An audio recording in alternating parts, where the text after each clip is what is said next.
Saludos y bienvenidos a otro episodio más de Leyendo el Evangelio según Juan. En el día de hoy vamos a estar leyendo el capítulo número 16, pero como siempre hacemos, vamos a ir a donde el Señor en oración para que nos ilumine y nos dé entendimiento. Padre Santo y Padre Bueno, en este día, Señor, te pedimos que ilumine nuestro camino.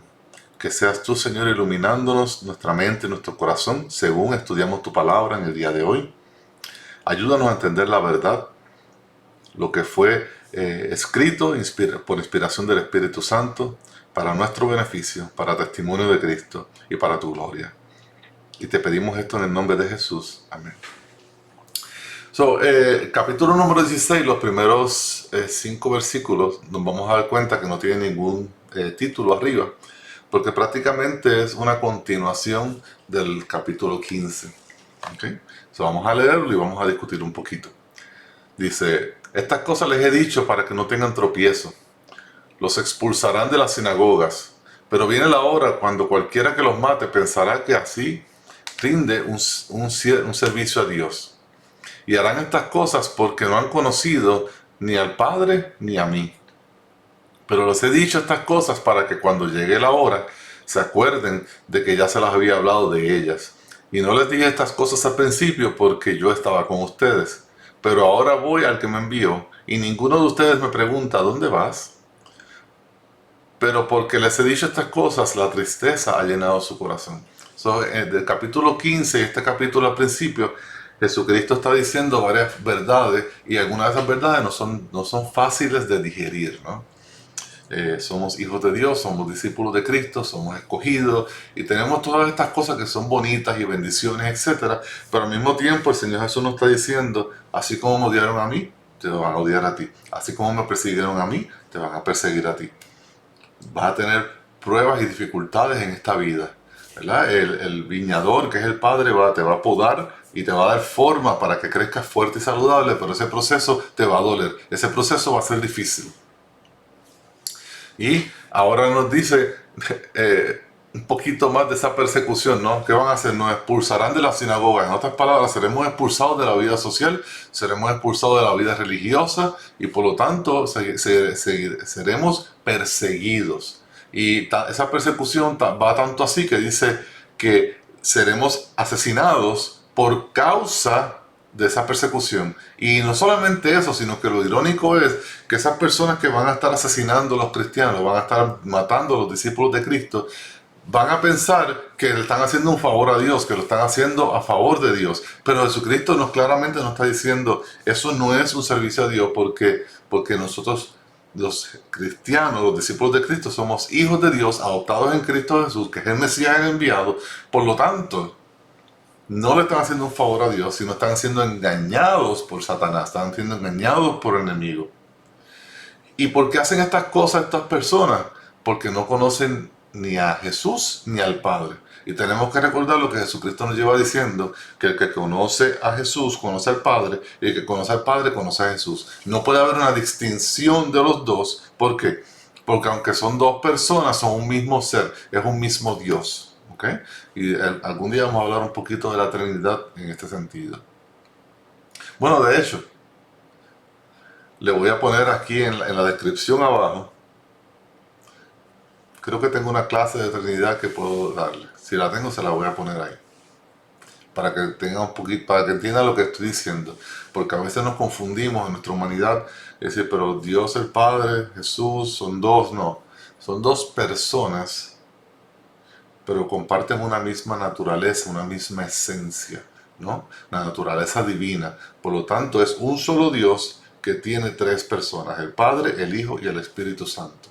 Y vamos a ver cómo Pablo nos dice que el Hijo, que es lo que llamamos la segunda persona de la Trinidad, es la representación visible del Dios invisible.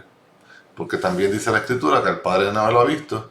¿Por qué? Porque es espíritu, que solamente el Hijo ha visto al Padre. Pero ahora Dios se revela a nosotros en el Hijo, de una forma visible, lo que antes no podíamos ver. ¿Okay? Y Jesucristo nos está diciendo todo esto para que no nos engañe el enemigo. Para que el enemigo no tome esto y nos tome por sorpresa y no nos engañe.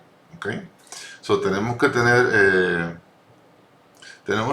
cuidado de no ser engañados por el enemigo. ¿Sí? Cuando lleguen estos momentos difíciles, tenemos que recordarnos estas palabras y decir, sí, Jesucristo nos dijo que esto iba a suceder y me están haciendo esto por causa del Evangelio, por causa de Jesús. Por lo tanto, no es algo malo, aunque es algo difícil. ¿Ok? No es porque yo haya hecho nada malo, sino porque odian a Jesús y me odian a mí. Y, eh, y obviamente los discípulos, como todos nosotros, nos quedamos, ¿verdad? Y se han llenado de tristeza su corazón, ¿no? Porque es algo difícil de entender, es algo difícil de digerir, es algo difícil de procesar. Pero una vez ya tú lo procesas y lo entiendes, le pides en oración al Espíritu Santo que te llene de fortaleza, que te llene de fe, que incremente tu fe, para que cuando llegue ese momento en tu vida, tú puedas estar listo para serle fiel a Dios en ese momento difícil. ¿Okay? Pues vamos a ver ahora el resto del capítulo 16, que que esta sección se llama La obra del Espíritu Santo. Vamos al versículo 7. Pero yo les digo la verdad, les conviene que yo me vaya, porque si no me voy, el Consolador no vendrá a ustedes, pero si me voy, se lo enviaré.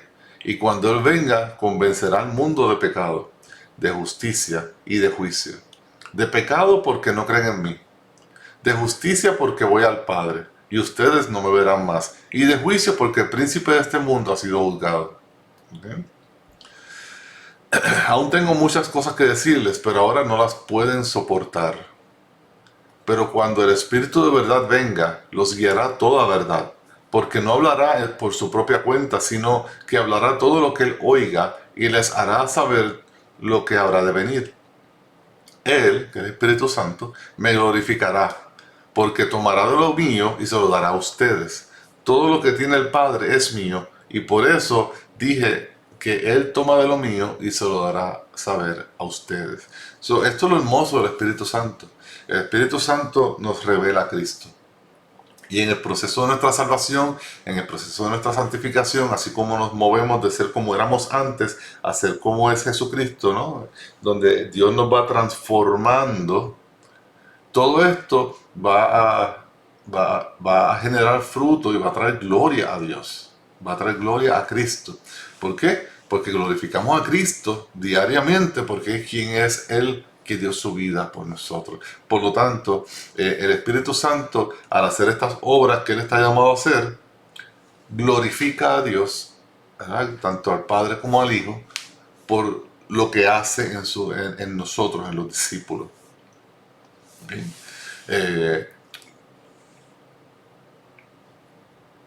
Versículo 12 dice algo muy interesante, aunque tengo muchas cosas que decirle, pero ahora no las pueden soportar.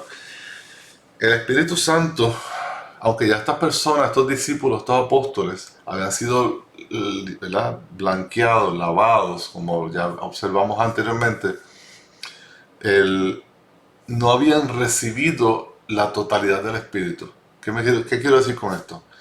Quiero decir que no fue hasta el día del Pentecostés, cuando Jesucristo asciende al cielo, que los discípulos, los apóstoles junto a los discípulos, están en una casa orando y buscando al Señor y esperando lo que Dios le había prometido que iba a venir, que ese Espíritu Santo entra en ellos, y de ahí en adelante el Espíritu Santo nunca deja de estar fuera de un creyente. Por eso es que decimos que en cada creyente, cada verdadero discípulo es el templo del Espíritu de Dios, es el templo del Espíritu Santo. Y que ese Espíritu Santo en nosotros, quien nos da esa revelación y ese entendimiento para que podamos soportar las verdades, y no solamente soportarlas, sino que recibirlas y gozarnos en las verdades, porque estamos viendo cómo Dios obra, las maravillas de Dios, y cómo Dios hace todas las cosas, y nos podemos gloriar y gozarnos en Dios y en su forma de hacer las cosas. Continuamos. Versículo 16. Un poco más y ya no me verán, y de nuevo poco a poco y me verán. Y de nuevo un poco y me verán. Entonces algunos de sus discípulos se decían unos a los otros: ¿qué es esto que nos dice un poco más y no me verán, y de nuevo un poco y me verán? ¿Y por qué yo voy al Padre? Por eso se decían, ¿qué es esto que dice un poco? No sabemos de qué habla. Y es un poquito de trabalengua, ¿no? Ahora lo podemos entender, pero también puedo entender por qué yo estaba un poco confundido. ¿Qué Jesucristo está diciendo? Voy a estar un poco más con ustedes, me van a crucificar, me van a enterrar, y un poco más y me verán. En otras palabras, 3 días luego voy a resucitar, voy a salir entre los muertos y voy a estar con ustedes. Y de hecho así sucedió, ¿no? En la semana de Pascua que estamos ahora experimentando en este capítulo, ya entramos en esta semana, en la semana de Pascua. El viernes Jesucristo es crucificado, es enterrado el viernes y el domingo resucita.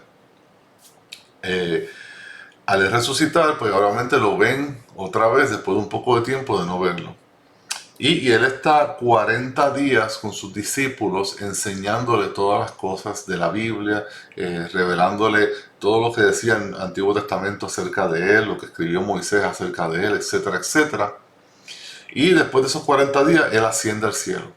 So, Jesucristo los está preparando, ¿verdad? Como un buen pastor que es él está preparando a los discípulos, a los apóstoles para este evento. Versículo 19. Jesús sabía que querían preguntarle, les dijo, ¿están discutiendo entre ustedes sobre esto? Porque dije un poco más y no me verán. Y de nuevo un poco más y me verán. En verdad les digo que llorarán y se lamentarán, pero el mundo se alegrará. Ustedes están tristes, pero su tristeza se convertirá en alegría. Cuando la mujer está para dar a luz, tiene aflicción, porque ha llegado su hora. Pero cuando da a luz al niño, ya no se acuerda de la angustia por la alegría de que un niño ha nacido en este mundo. Entonces Jesucristo le está diciendo, sí, van a llorar, va a ser un momento difícil, ustedes se van a esparcir, Pedro lo va a negar 3 veces, la gente está buscando no solamente a Jesucristo, sino a los discípulos, quiénes son los discípulos, etcétera. Ellos se esparcen, se desaparecen prácticamente. A Jesucristo pues pasa por esa tortura que sucede y hay llanto, hay sufrimiento.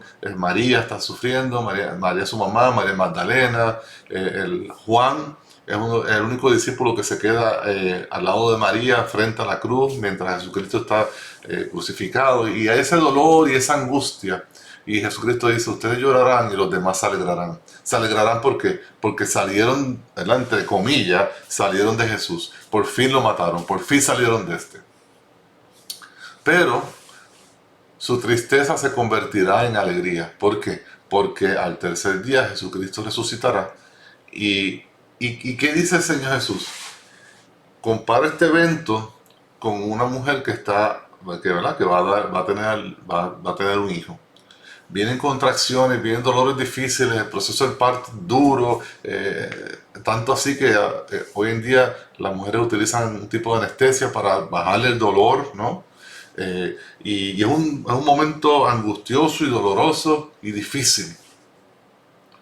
Pero cuando ese niño nace, el gozo y la alegría hace que como que uno se le olvide de lo que sucedió, ¿no? Y Jesucristo está comparando eso con la crucifixión. Si decía, ustedes van a pasar un momento horrible. Obviamente, Jesús también, ¿no? Pero cuando me vean resucitar, cuando nazca, cuando vean la vida, todo esto va a ser como nada. Y se van a enfocar ahora totalmente en un Jesús resucitado. Y aquello simplemente va a ser un recuerdo pasado. Y esto es lo que Jesús está diciendo. Versículo 22. Por tanto, ustedes tienen también aflicción, pero yo los veré otra vez, y su corazón se alegrará, y nadie les quitará su gozo. Recordemos lo que explicamos, si no me equivoco, fue la clase pasada, donde el gozo es algo que tenemos porque estamos en Cristo, y nadie nos puede quitar ese gozo. En aquel día no me preguntarán nada. En verdad les digo que si piden algo al Padre en mi nombre, Él se los dará. Hasta ahora nada han pedido en mi nombre. Pidan y recibirán para que su gozo sea completo. Estas cosas le he hablado en lenguaje figurado. Viene el tiempo cuando no les hablaré en lenguaje figurado, sino que les hablaré del Padre claramente. Estos son los 40 días que Jesucristo estuvo con ellos, ¿no? Ya el tiempo del lenguaje figurado pasó, ya la obra se hizo en la cruz y ahora el resucitado les revela completamente, con lujo de detalle, toda la información, y ellos salen como una explosión a predicar el evangelio, a plantar iglesias, y la iglesia de Cristo crece exponencialmente. Pero ¿qué tienen? ¿Cuál es la diferencia? Ahora estas personas ya recibieron la totalidad de la verdad, recibieron el Espíritu Santo, y es a través de eso, esa combinación de cosas, que pueden hacer la obra. Igualmente, nosotros recibimos la verdad que está en la Escritura y recibimos el Espíritu Santo que está en nosotros, y podemos hacer las obras que Dios nos ha llamado a hacer. Versículo 26. En ese día pedirán en mi nombre, y no les digo que yo rogaré al Padre por ustedes, pues el Padre mismo los ama, porque ustedes me han amado y han creído que yo salí del Padre. Y salí del Padre y he venido al mundo. De nuevo, dejo el mundo y voy al Padre. Jesucristo nos llama, nos dice que pidamos. Pero recordemos que no podemos, no podemos estar pidiendo peticiones vanas y para cosas temporeras y para satisfacer nuestra vanidad humana. Sino tenemos que pedir cosas que sean permanentes. Tenemos que pedir porque la iglesia crezca. Tenemos que pedir por plantaciones de iglesia. Tenemos que pedir que Dios envíe obreros a la viña, ¿no? A recoger el fruto, a predicar el evangelio, a enseñar la palabra. Todas estas cosas tenemos que pedir, y Dios va a proveer en abundancia. Porque tenemos que pedir cosas que hagan crecer el reino de los cielos, que hagan crecer el reino, y que aquellas personas que aún no han oído el evangelio escuchen el evangelio, pero que no solamente lo escuchen, sino que sean transformadas por el Espíritu para que puedan tener fe en Dios y ser discípulos de Cristo. Y estas son las cosas que tenemos que pedir, y tenemos que pedir diariamente, y las pedimos en el nombre de Jesús, pero tanto el Espíritu como Jesús como el Padre están de acuerdo en estas cosas. Entonces tenemos que pedir para que se nos dé, para que se haga la obra. Y terminamos el capítulo con estos versículos. Sus discípulos le dijeron: ahora hablas claramente y no usas lenguaje figurado. Ahora entendemos que tú sabes todas las cosas y no necesitas que nadie te pregunte. Por eso creemos que tú viniste de Dios. O reafirman la fe, reafirman que Jesús es el Hijo de Dios, que es el único que ha visto al Padre y que nos revela al Padre, que si hemos visto a Jesús, hemos visto al Padre, si hemos escuchado a Jesús, hemos escuchado al Padre. Y ellos están diciendo, están reafirmando su fe, ¿no? Jesús les respondió: ¿ahora creen? Miren, la hora viene y ya ha llegado, en que serán esparcidos cada uno por su lado y me dejarán solo. Y sin embargo no estoy solo, porque el Padre está conmigo. Estas cosas les he hablado para que en mí tengan paz. En el mundo tienen tribulación, pero confíen, yo he vencido al mundo. Ahora viene Jesucristo, ¿verdad? Y le está hablando de que, lo que les dije ahorita, de que va a llegar el momento cuando atrapen a Jesucristo, cuando lo pongan preso, que van a esparcirse, se van a desaparecer. ¿Por qué? Porque hay una persecución, hay tribulación. ¿Okay? Pero Jesucristo le dice: no te preocupes, porque aunque ustedes me dejan solo, yo no estoy solo, porque el Padre está conmigo. Y estas cosas les hablo para que tengan paz. Número uno, saber que tenemos paz para con Dios. Que estas cosas ya han sido previstas y Dios está obrando en medio de estas cosas para que todo salga bien. Eso no es la paz. La paz que tenemos para con Dios no nos las va a quitar el mundo. Y eso es lo que Jesucristo nos está explicando. Y entonces nos recuerda que en el mundo tenemos tribulación. ¿Qué significa esa palabra tribulación? Tribulación significa que el mundo, el sistema del mundo, el sistema del anticristo, el sistema del diablo, el sistema de los no creyentes, como tú lo quieras ver, va a venir en persecución y el ataque en contra de la iglesia, en contra de los que somos discípulos de Cristo, en contra de los que somos hijos de Dios. Y la tribulación siempre es en contra de la iglesia, ¿no? Por eso cuando venga el tiempo de la gran tribulación, es un tiempo de gran dolor y sufrimiento para la iglesia, la cual va a tener que predicar el evangelio y ser testigo de Cristo aún en medio de la persecución. ¿Para qué? para, número uno, dar gloria a Cristo, número dos, ser testigos de Cristo, y número tres, que las personas puedan venir a Cristo antes que se acabe el tiempo. Pero dice, confíen, yo he vencido al mundo. En otras palabras, Cristo es victorioso. Cristo en la cruz pisó la cabeza de la serpiente. Cristo en la cruz ahora tiene las llaves de la muerte. Cristo en la cruz es victorioso sobre el mundo y venció al enemigo, venció al mundo. Y en Cristo somos más que vencedores. Y por eso es que la palabra dice en el libro de Romanos que todo obra para bien para aquellos que aman al Señor. Aquellos que aman al Señor, ¿quiénes son? Los que ponen su fe en Jesús, los que creen en su palabra, los que obedecen a Dios. Y todo obra para bien, que aún en medio de la tribulación, aún en medio de los problemas, aún en medio de las dificultades, aún en medio de las pruebas, todo eso está sucediendo, aunque difícil e incómodo y no es agradable, sucede para un bien mayor y sucede con un propósito y sucede porque Dios así lo predeterminó que sucediera. Y tenemos que nosotros poner nuestra confianza en el Señor, sabiendo que esto no es en vano, sabiendo más que nada que Dios está con nosotros, así como Jesucristo estaba con el Padre en el momento difícil. So, no se desanimen cuando venga la persecución, no se desanimen mis hermanos y mis hermanas en Cristo cuando vengan las personas en contra de ustedes a criticarles, a botarlos de su trabajo, a sacarle el cuerpo o inclusive perseguirles. O Dios no lo quiera, ¿verdad? Que tengan que perder su libertad toda la vida por causa de Cristo. Pero no se desanimen y tomen ánimo porque no están solos. El Espíritu de Dios está en ustedes, Jesucristo está con ustedes, el Padre está con ustedes. Y tienen una multitud de hermanos y hermanas en Cristo que están orando por la iglesia, amando a la iglesia, sirviendo a la iglesia. Por lo tanto, no estamos solos. Tenemos que poner nuestra mirada en el Señor Jesús, seguir adelante y amarle hasta el final, ¿no? Amarle hasta como Jesucristo amó al Padre hasta la cruz. Y nosotros amar de igual forma. Con esto terminamos el capítulo 16.